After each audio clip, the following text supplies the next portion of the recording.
Bienvenue chers mortels, j'espère que vous êtes en forme. Petite capsule rapide d'esprit critique et de logique. Je vous lis un texte biblique et vous me dites si vous voyez le problème. Ceux-ci, après s'être réunis avec les anciens et avoir tenu conseil, donnèrent aux soldats une forte somme, en disant « Voici ce que vous direz.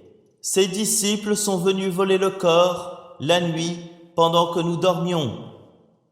Et si tout cela parvient aux oreilles du gouverneur, nous lui expliquerons la chose et nous vous éviterons tout ennui. » Les soldats prirent l'argent et suivirent les instructions.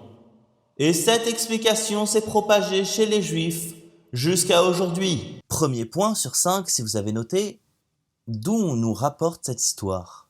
Qui a vu ça? Non, parce que les évangiles, on le sait, n'ont pas été écrits à l'époque.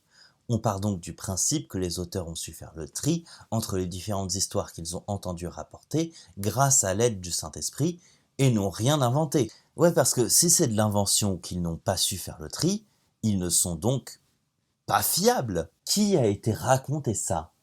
Les soldats romains? Merdoum, dis-moi camarade Nymphomanius, c'est quoi déjà le truc que les rabbins nous ont payé pour dire aux gens qui viendraient demander ce qui s'est passé avec le corps de l'autre Christus là? Attends camarade, pour combien tu sais? Je vais regarder sur ma tablette d'argile.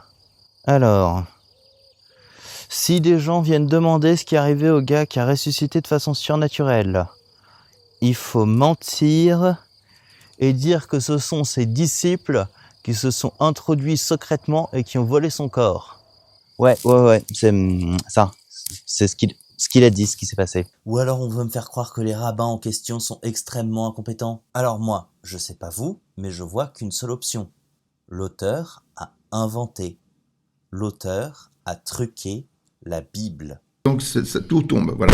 Deuxième point, si de là vous aviez interrogé, quelle nécessité d'inventer cette histoire? A fortiori, je vais faire encore plus court, parce que l'autre version devait circuler, et qu'à défaut de preuves, l'auteur a voulu la ridiculiser, en prétendant qu'elle venait de tous les méchants, les Juifs, puis les Romains.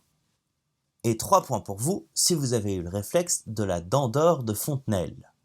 D'accord?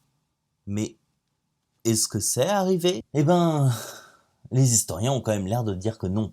Par exemple, André Leonardo Cevitarizé, historien brésilien, professeur de l'Université fédérale de Rio de Janeiro, dit « Les crucifiés n'étaient pas enterrés.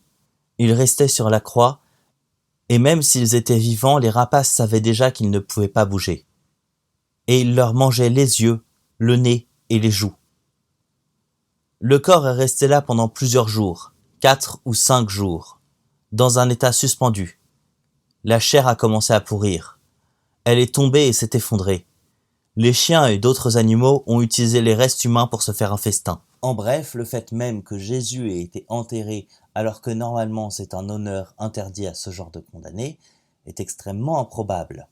Si on rajoute à ça le fait qu'il y ait dans le même texte ce qui a clairement l'air d'être de l'invention, alors qu'il pourrait très bien être le fait d'auteurs antérieurs, peu importe. Comment voulez-vous que le tombeau vide garde une once de crédibilité pour quiconque n'y croyait pas avant même de lire le texte? Voilà. Vous avez combien de points? Sur ce, chers mortels, salut, et faites de votre mieux pour faire du bien dans ce monde.